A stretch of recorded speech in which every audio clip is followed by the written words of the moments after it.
बाबा तो कहीं लौकत ना ही यहाँ। हमार खुजली हो के बुरा हाल हो गई एकदम।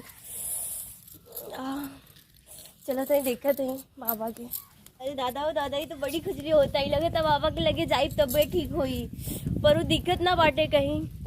कहाँ खोजी, कितना दूर से आवत है, कहीं नजर ना आवत। मम्मी देखा था कहीं नजर आवत नहीं का। इन्हीं तो सब सुना पड़ल बा, बाबा के नहीं हुई तो दिक्कत ना है। हे भगवान जी, बाबा से बस मुलाकात एक करवा दें, बस वो बहुत राउर कृपा हुई। ये तो बहुत खुजली होता। आयो दादा, एक के लौकत होगा। हे बाबा, कमीना यहीं जाए के बैठल बा और हमें के कहाँ कहाँ ना खोजनी। चलत है देखत। थोड़ा देखी ना, बहुत दर दर भटकने रवा लगी आयल बानी। ठीक है, खुजली होता बहुत बड़ी समस्या बा। अरे तो हम खजुहट का थोड़े ना दवाई देती। बाबा बहुत हॉस्पिटल में गई नहीं, कत तो भइल ना एकर इलाज। ठीक है, रोवा लगी आयल बानी, कुछ तो कह दें बाबा कि ठीक हो अच्छा जाए। ये बात हो। हाँ, कहाँ होता हो? ई कान भीतरी होता। कहाँ है पेटवा में? का हाँ, भीतरी भीतरी पेटवा। देखी ना, बहुत खुजली होता। जल्दी देखी ना, कुछ कुछ तो उपाय बता दे बाबा। बहुत खुजली पेटवा में होता का? हाँ, हो हाँ, पेटवा में होता। अरे ये तो बड़ा बहुत बरियार समस्या है। सचो में। हाँ, एक काम कर, हलवाई की दुकान पे गई ललू हो।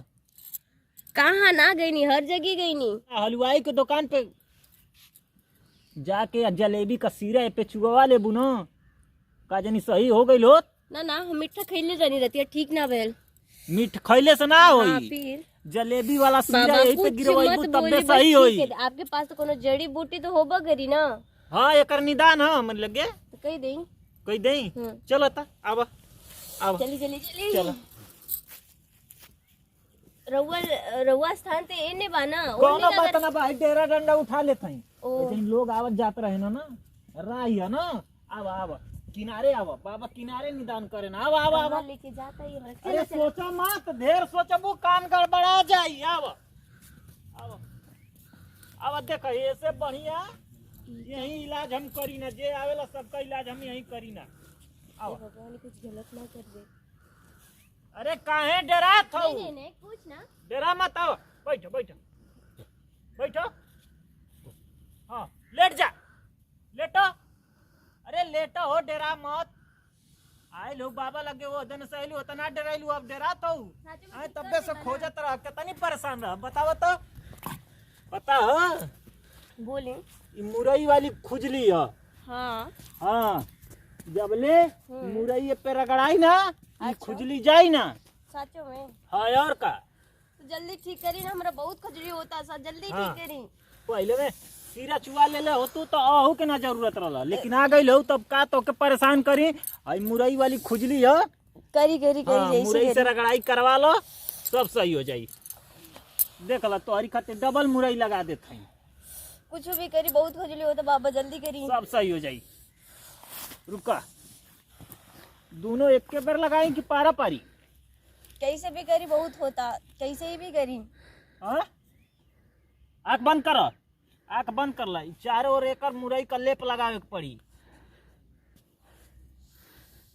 आराम मिलत हो? बहुत बहुत। हाँ, मुरैया बड़ी ठंडा मनावेले, गैस वैस सब दूर करत। आई जड़ी बूटी है, बहुत बढ़िया काम करत है। देखा था, रुक जा, दूसर का लगावे तो। हाय लमकी वाली ठीक है, ये ठीक मुरई बा। सचो में। हाँ, जल्दी करी, आराम हाँ। मिलत वैसे। ढेर मोट ना बा, आराम रुक जा, मिलता। आराम मिला था ना।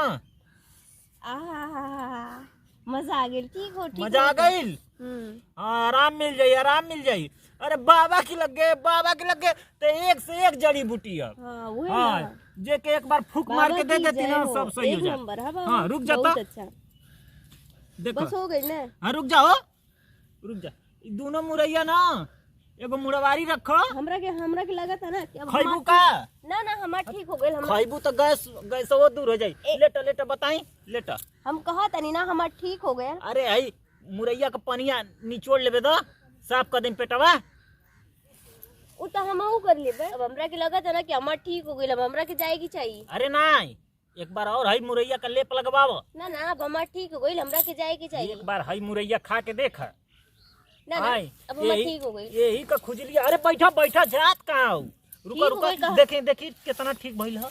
रुका हो, ई तो कोनो छिछोरा लगा ठीक बा। अरे रुका हो, बाबा अरे अरे रुका हो। अरे तो गलवा अरे बाप रे बाप, बाबा हवे बाबा हवे ते ते बाबा हवे बाबा अरे बतावा लोगो, अरे भैया लोग, अरे बाप रे छिलका बाप, लगा। अरे ले आओ बाबा का जान। ई तो आई हो ढोंगी बाप, बाबा। अरे बाप रे बाप, अरे बाप छोड़ा।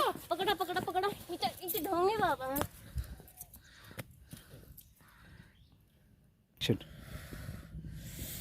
सब कहला कि बढ़िया बाबा बा ना, ई तो एकदम 76 बाबा बा।